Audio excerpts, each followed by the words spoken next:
জানি না, ও একটা আইবড়োকে মারতে গেছে, ঠিক আছে, আইবড়ো মেয়েকে। দিয়ে তারপর ভাই ওই সৌমেন মারতে গেছে। দিয়ে তারপর ভাই ওরে দেখতে না পেরে ও কিন্তু বাঁচাতে গেছে, ওর উপর অ্যাটাক করেছে। ধারালো অস্ত্র নিয়ে পাড়ায় দাপাদাপি, মহিলাদের টানাহেঁচড়া, মারধর আর এই ঘটনায় প্রতিবাদ করতে গিয়ে আক্রান্ত দুই যুবক। ভয়ঙ্কর এমন ঘটনাটি ঘটেছে বীরভূমের দুবরাজপুর থানার অন্তর্গত দুবরাজপুর পৌরসভার 12 নম্বর ওয়ার্ডের রেওয়ানি পাড়ায়। ঘটনায় ব্যাপক আতঙ্ক ছড়িয়েছে এলাকায়। আমি বাড়িতে ছিলাম, আমাকে বলছে মেরেছে আপনার ছেলেকে। কে মেরেছে? সমান মেরেছে।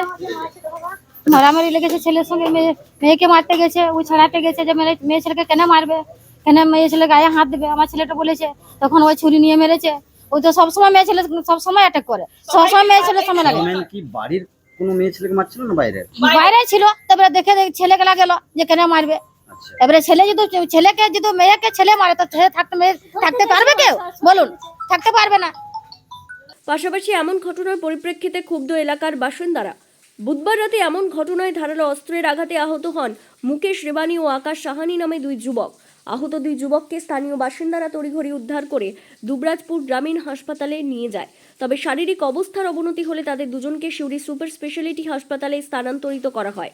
এই ঘটনায় কালপ্রিট হলেন সৌমেন ভৌমিক নামে এক যুবক, যার বিরুদ্ধে বিভিন্ন সময় মহিলাদের ভয় দেখানো থেকে শুরু করে ধারালো অস্ত্র নিয়ে ঘোরার অভিযোগ রয়েছে। যদিও এর আগে এই ধরনের কোনো ঘটনা ঘটেনি বলে জানা যাচ্ছে এবং তার পরিপ্রেক্ষিতে ওই যুবকের বিরুদ্ধে থানায় সেইভাবে কোনো অভিযোগ কেউ জানায়নি।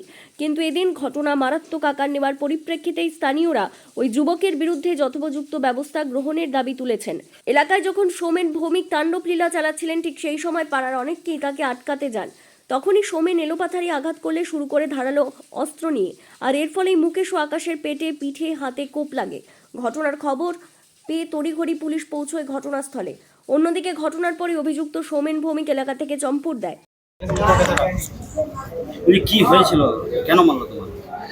আমরা ঝামেলা ছাড়াই দিলাম, অন্ধকারে আমরা ছাড়াইছিলাম ঝামেলা, মেয়ে ছেলে গায়ে হাত দিয়েছি, আমরা ছড়ালাম।